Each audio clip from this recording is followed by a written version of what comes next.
objaví tajomstvo, ktoré nepoznám. Biele vločky, stromčky a na nich zvončeky, koláčiky, hviezdičky a supertačky. O čom inom by mohli byť ešte Vianoce, či nestačí, keď sa tu všetko vykoce? Vianoce, Vianoce, tak je tam krásne. Vianoce, Vianoce, prečo ste tu vlastne? Vianoce, Vianoce, v srdci túžby objaví tajomstvo, ktoré nepoznám.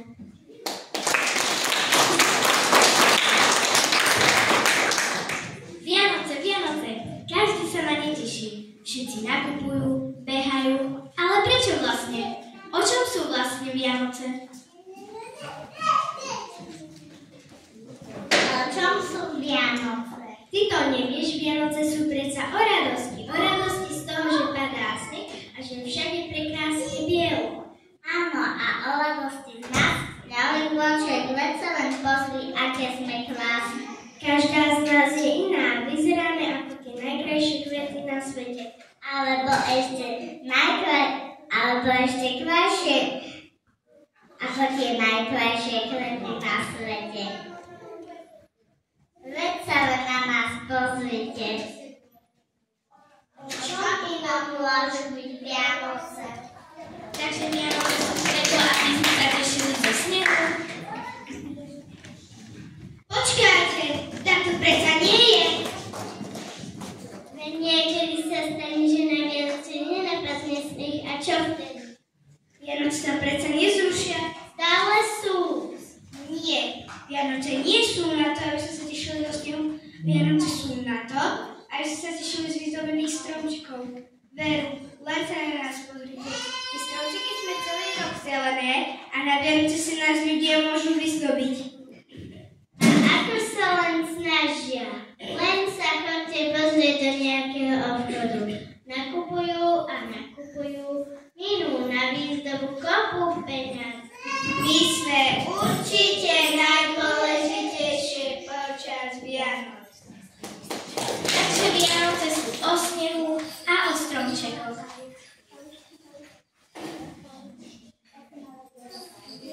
Na stromček ďaďací, úsne všetci zvedaví, ideme darček na svoje dom.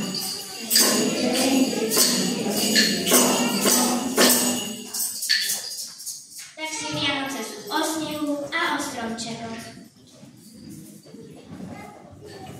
Ale prosím vás, sneh, stromčeky, to všetko áno, to všetko je na Vianoce dôležité. Ešte nikdy som nevidela Vianoce bez hviezd, veľkých aj malých a jednej úplne najväčšej. Vianoce bez hviezdičiek neexistujú a ani nikdy existovať nebudú. Takže Vianoce sú o snehu, stromčekoch, zvončekoch a hviezdičkách. Hviezdičky, stromčeky, zvončeky, sneh, to všetko je super. Ale aké by boli Vianoce bez sladočkej vône, ktorá sa šíri od domu k domu? Kto z vás si vie predstaviť Vianoce bez sladkých koláčikov? To nejde. Vianoce sú predsa o tom, že si ľudia spolu sadnú, rozprávajú sa a pritom chrumkajú špeciálne vianočné koláčiky. Na nohách majú najteplejšie pakute. A brúška majú plné na prasknutie.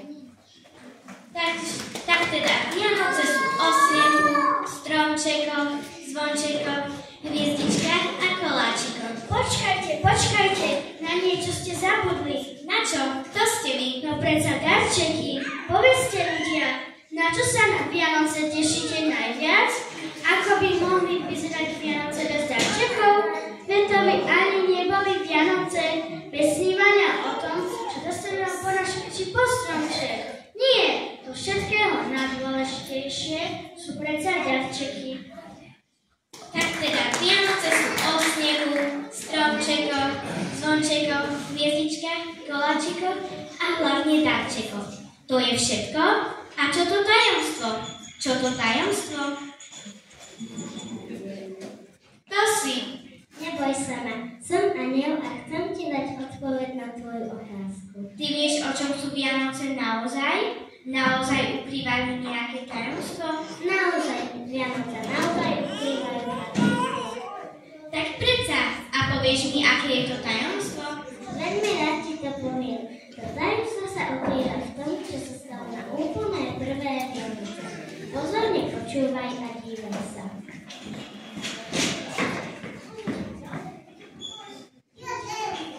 Jozef a Mária z Betlemu kráčame, čo skoro noc bude, nociak však nemáme.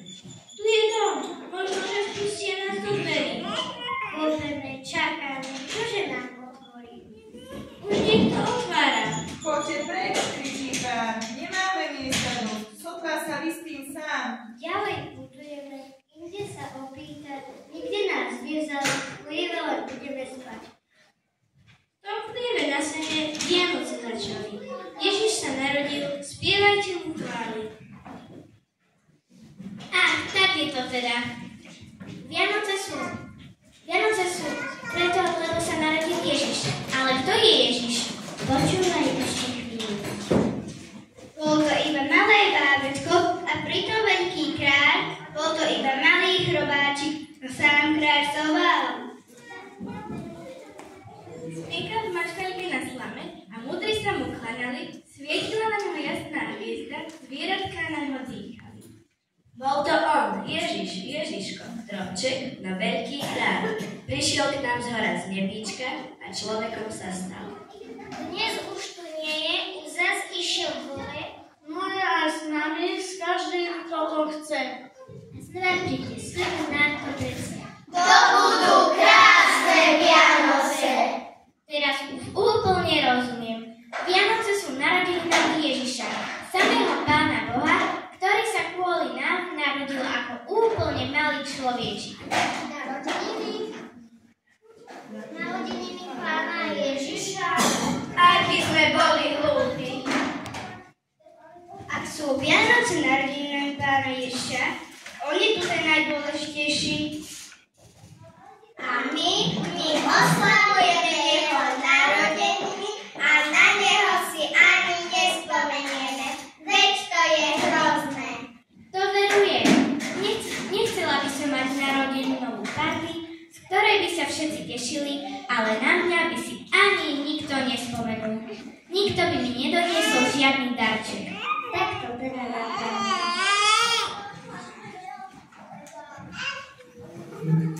Príjmi od nás, drahý Ježiško, najkrajšie ľadové kvety snehových vložiek.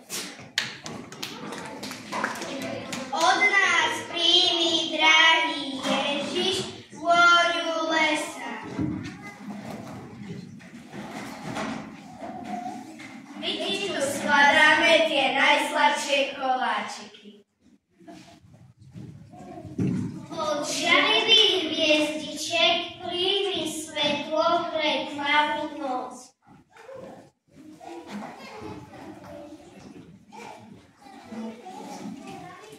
Od nás príjmi, drahý Ježiš, srdcia plné lásky.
Symbolom dobrej vôle všetkým svojim ďaleka vám ideme, novinu vám nesieme, čo sa stalo v tejto noci v meste Betlém.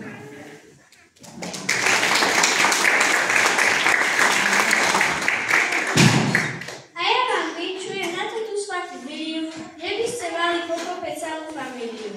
Najšie vám ľahko dýchať, že by bol zaplacený plyn i elektrika. V mrazničke kolbasy, že by še eurá zvyšovali i že nám na vlasy. I chlopom na pivko, i malú slivovičku, že by furt ľúbili svoju polovičku. A že by ste na výplaty nespívali žalmy, ale chodili na dovolenky dze ročnú repalky. Ešte vám vyčujem, jak nám po svojemu, pustúce hlubšem, pohoďte slabšem.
Tak srdečne vás pozdravujem, no a ďakujem všetkým účinkujúcim, najmä našim deťom, ktorí krásne zorganizovali túto jasličkovú pobožnosť, za krásne recitály, za ukážkovú inscenáciu. Tak ďakujeme, Pán Boh zaplať za všetko, Pán Boh zaplať aj našim hudobníkom, spevákom, všetkým tým, ktorí pôsobia v zbore, aj všetkým vám.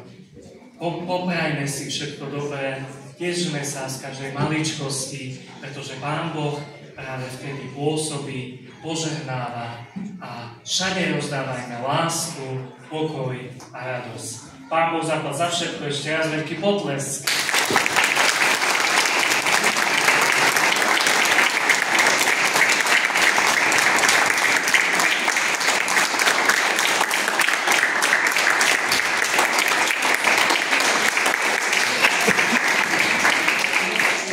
Tak sa z vás tešíme, príjmite ešte Božie požehnanie.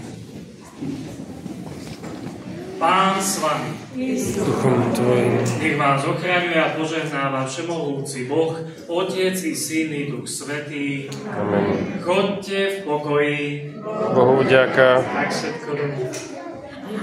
Veľmi milý pripomienku, keďže sme nechodili po bytoch, ako sa môže niekde chodí koledovať, tak vlastne táto kolednícka akcia je vlastne na podporu dobrej noviny.